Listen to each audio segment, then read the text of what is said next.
Good afternoon, this is Alan from Sound Training Group, here with a mini episode. From time to time in between our main episodes, my partner Dan and I are going to do a short take on a quick subject. And today we're going to be talking about training classes, which is what we do, and how long should training last. That can sometimes be a loaded question with a lot of different answers. I'm going to try to cover some talking points about this. When we talk about how long training should be, maybe we have to get into what training is. Is it basic training? Is it ongoing training? Is it a weekly drill? And how frequent that training is. But more what I'm going to cover today is how long a training class should last. Now, in order to do this, we have to look at what the purpose of training is. Training, of course, is to train, to educate, to deliver knowledge, and to receive feedback so that we know that knowledge was actually received and processed, to make sure that the student actually learned something. A lot of the times this is accomplished by either testing, either written or practical tests, or by conversation and feedback within a class.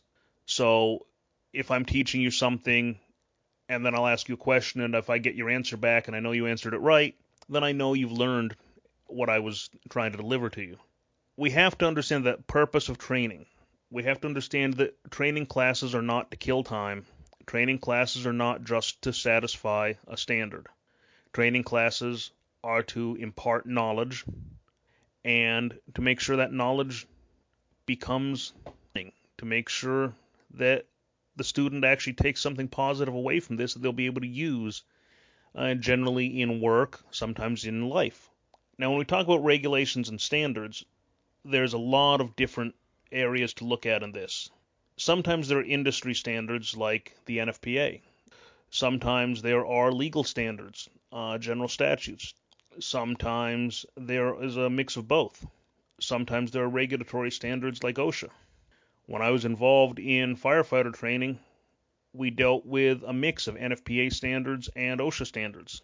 There were a few legal standards that we dealt with, specifically with EMS, but there's also driver training has standards, usually through your Department of Motor Vehicles. So to some extent, you have to go with those standards. You know, if the DMV says you have to have 3 classes and 10 hours on the road to get a driver's license, well, that's what you have to do, 3 classes and 10 hours on the road. But every so often, you're going to come across classes that purport to cover what's required in a suspiciously small amount of time. And I'm going to get back into that in a minute. But I think what we need to do is remember that the topics are going to decide what the class entails. There are a lot of things that we can cover in the classroom. There are a lot of things that need practical instruction. Firearms training, for instance. You can read books, you can listen to lectures, but at some point you're going to have to get out on the range. That's just the way it works. You're going to need practical training. You're going to need to understand what you do. You're going to need to practice doing it safely. In firefighter training, you wouldn't want a firefighter that had only been in a classroom. You want somebody that's been on the drill field, that's thrown a ladder against a tower, taken a hose into a burning building, or at least as close in simulation as we can safely get. But the topics are going to decide this. Can you cover this in this many hours? And sometimes you are going to see standards that say you have to cover 5 hours of this, half an hour of that, 10 hours of this. But you're also going to see standards that just say, cover these areas. One of the first classes I was involved in writing was one that's covered by an OSHA standard, and I was very surprised when I read through the standard that it didn't specify a number of hours. It did specify certain things that had to be covered.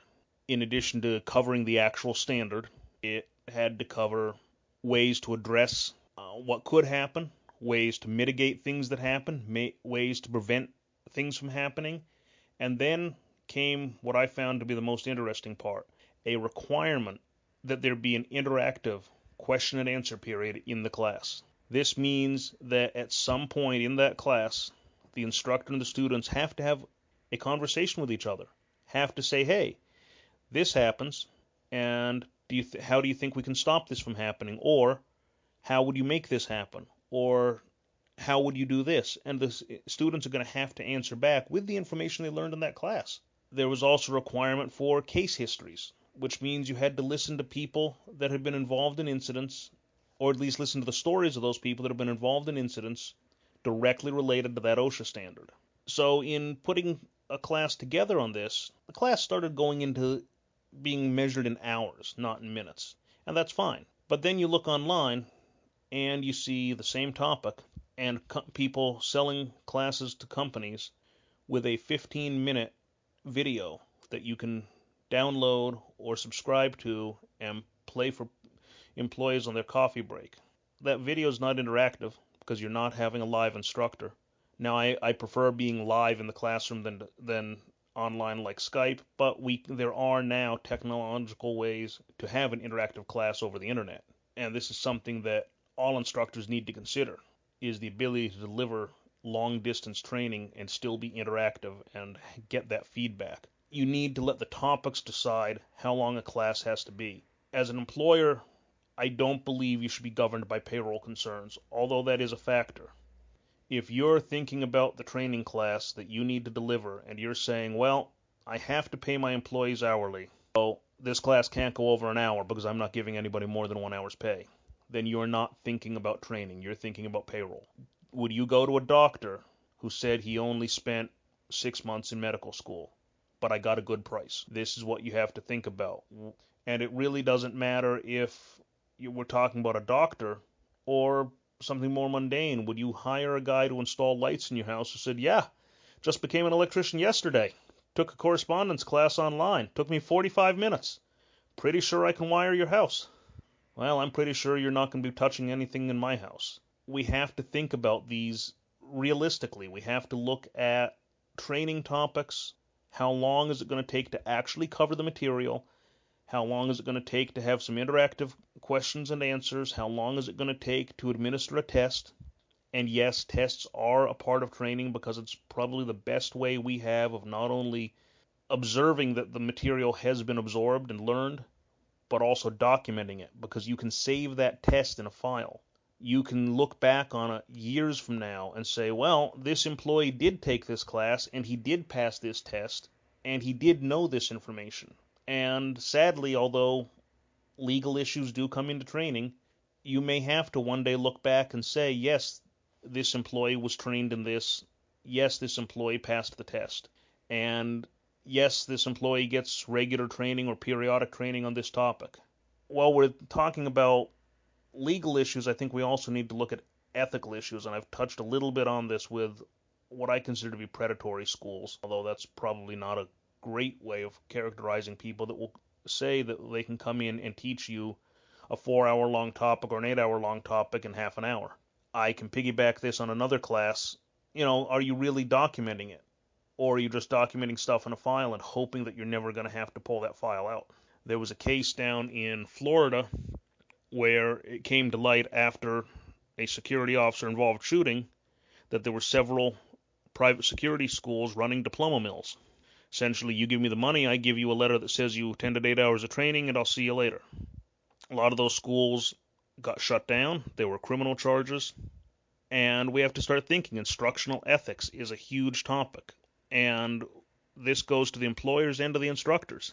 Am I actually covering what I need to cover? Am I reasonably covering this? Am I covering it frequently enough? Am I spending long enough time on this class? And this is really what we have to think about is, are we achieving the goal of that training class?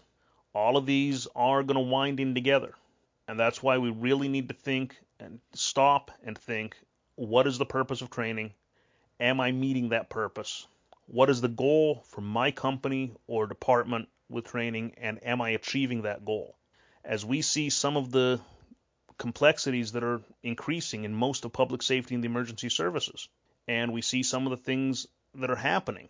In the fire service, they talk about fires getting hotter and more dangerous with the number of plastics coming out there. In law enforcement, obviously, we're seeing a great deal of assaults and murders of police officers. And we have to start looking. Is there something we could be doing? Is this all going to be situational awareness training? Are we talking about public relations? Are we talking about more medical training? Do we need to spend more time practicing with our air packs than we did before? All these are good questions, but we have to start looking and saying, What are we trying to achieve by this training, and how can we best achieve it? And while cost is a factor, cost cannot be the only factor. It absolutely cannot be the only factor. If you're looking at a training provider and you have two people and there's a big difference in what they're charging for the product, find out why there's that big a difference. Find out whether you're getting a 15-minute class. And don't think of this as, if I do a 15-minute class, I can get 4 times the employees through this class in an hour, because that's just not really where we need to go with this. I'm going to wrap up just by saying my favorite training quote, and it's one you'll find on our website, and it was one of the first tweets we ever sent on our Twitter account at Sound Training Group. It's a tweet that I've seen on the walls and of many firehouses, and that is, "Let no man's ghost say his training ever let him down." I'll let that sink in. Let no man's ghost ever say his training let him down. I'm Alan Shaw. Thanks for listening to this mini episode. As always, if you'd like to contact Sound Training Group, you can reach us at soundtraining@protectors.org, by phone at 203-355-3623 in our offices in Stamford, Connecticut. Thank you for listening.